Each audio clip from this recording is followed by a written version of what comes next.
नमस्कार भाऊ. नमस्कार. हे तुमचं तुम्ही जे चना लावलेला आहे, हो, हो.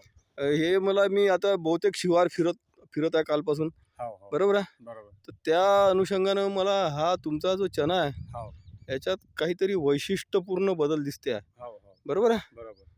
तर जे मी चना 2-3 दिवसापासून सातत्यानं ह्या परिसरात फिरतो आहे, हो, हो.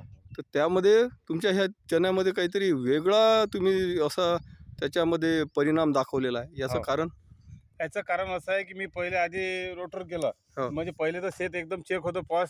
त्याच्यामुळे रोटर मारलं. काही मी ना भरपूर दिवस महिनाभर वाढ तपू दिलं. म्हणजे काही कोणचंच काही पेरण्याची घाई केली नाही. हं, हं. पूर्ण दिवाळी झाल्यानंतर 15 महिनाभर शेत तपल्यानंतर मी ह्याच्यात पेरणी केली. नंतर 2-2 तासाची शिफ्ट दिली आणि 2-4 दिवसाआधी एक स्प्रे काढला.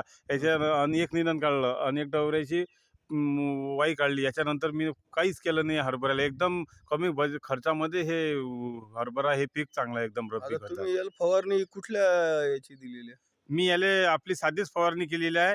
एक आपलं गॅस पॉयझन वापरलेलं आहे अळीनाशक, एक आपलं बुरशीनाशक वापरलेलं आहे आणि एक यंदा म्हणजे चांगला हे झाला पाहिजे, गाठायला पाहिजे त्याच्याकरता एक औषध घेतलं आहे. बस 3च घेतलेलं आहे मी याच्यात. आणि मी काही शेतांमध्ये ते मर बघितलेला आहे, पण तुमच्या याच्यात कुठं काही दिसत नाही आता. नाही, माझ्या शेतात मर न याचं कारण हे आहे, की मी शेत माझं पूर्ण पॉश होतं. म्हणजे कोणत्याच प्रकारचा काळी कचरा वगैरे काहीच नव्हता आणि त्याच्यामुळे मर रोग मग एकदम नसल्यासारखाच आहे माझ्या आणि शेतामध्ये. विशेषत्वानं तुम्ही याला ऊन खाऊ दिलं. हा, ऊन भरपूर दिलं शेताले.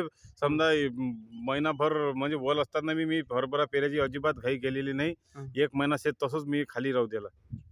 भरपूर शेतकरी मला म्हणत होते, की व्यवस्थित वावर तयार झाला आणि दिवाळीचा पिरियड आला, हरभरा पेरून घ्या. मी म्हटलं नाही, मला माहिती आहे की हरभरा जास्त लवकर जर पेरणी केला तर तो हरभरा भरपूर वाढीवर जातो आणि उत्पन्नात शेतकऱ्याला भरपूर असा घाटा होते. म्हणजे उत्पन्नात खूप हे होतं.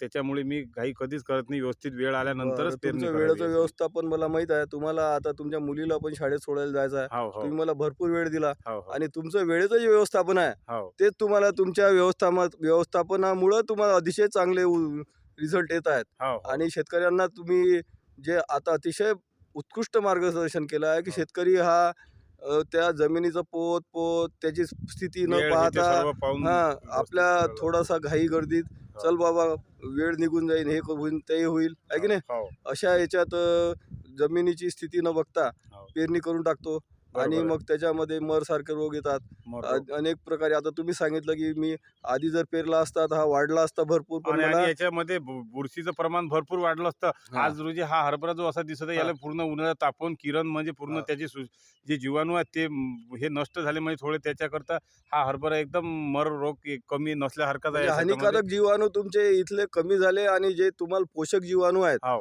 ते वृद्धिंगत ते झाले. हा उद्दिगत झाले. बरोबर, बढिया. धन्यवाद भाऊ तुमचा. हो. बराच वेळ दिला तुम्ही. हो.